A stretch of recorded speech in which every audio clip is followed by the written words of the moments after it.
All right, today we're diving into a really complex story that's been reported by Iranian media. It's a narrative that links street protests to some pretty serious accusations of foreign interference. And it all builds up to a threat so severe, it's being talked about as a potential act of war.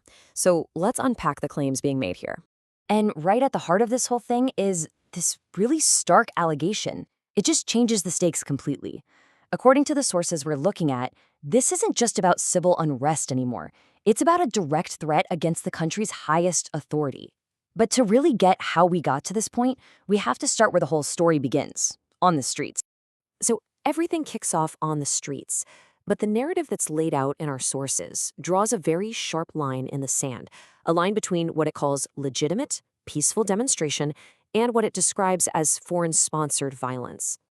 Now, these sources really emphasize the official government position, which is that Iran absolutely recognizes the constitutional right to peaceful protest. And in this view, the state's job is to protect that right. But the story quickly shifts to show a situation that, well, became anything but peaceful. And here's where the narrative really pivots. This number, around 500 security personnel reportedly killed, is presented as proof that the unrest went far beyond just peaceful demonstrations. This level of violence, the sources argue, it points to something more organized and something with an external influence.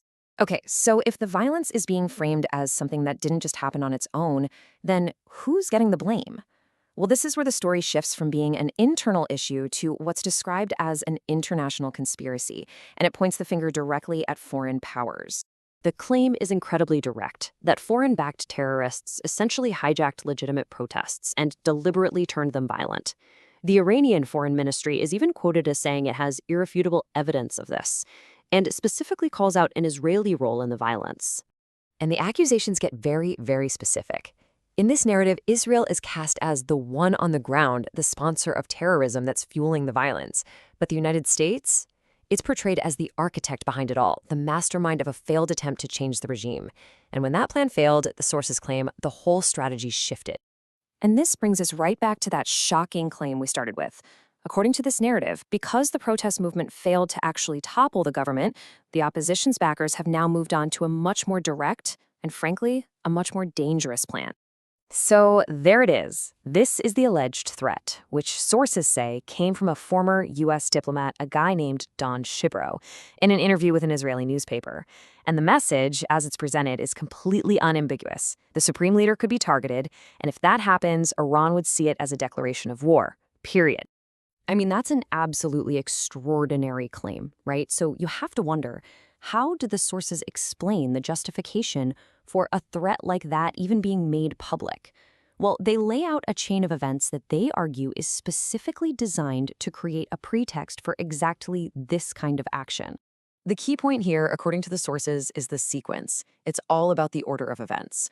First, you have U.S. officials publicly accusing Iran of plotting an attack on former President Trump. Then, just a little while later, this public threat against Supreme Leader Khamenei appears. The analysis in these sources concludes that this is a manufactured tit-for-tat justification. It's like saying, hey, they threatened our guys, so we're justified in threatening theirs. But why? What's the ultimate goal of all of this, according to this narrative? Well, the sources point to a much broader geopolitical agenda that they claim the U.S. and its allies are trying to force on Iran.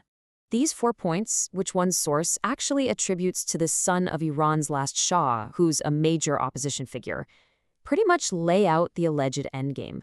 We're talking about a complete overhaul of Iran's geopolitical stance, force it to recognize Israel, take apart its nuclear potential, and ultimately put a new, more Western-friendly regime in power.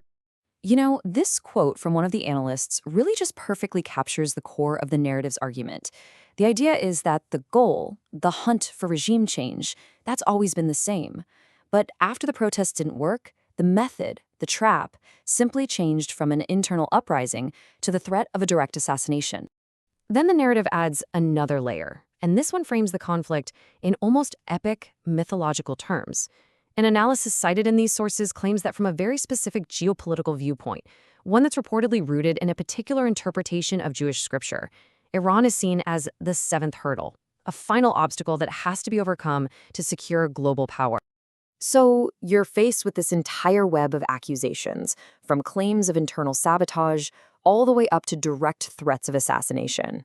How does this narrative say Iran is responding? Well, it's a message of pure resolve. The official response couldn't be clearer. The government will defend its national security against any and all threats, especially the ones it frames as foreign-sponsored terrorism. It's a message of defiance, making it plain that the country isn't going to be destabilized by these pressures. And that's the narrative that's being presented. A story that starts with protests in the street, pivots to accusations of foreign sabotage, and climaxes with a direct threat of war. According to these sources, the chessboard is all set up and the stakes could not be any higher. The real question now is, what's the next move?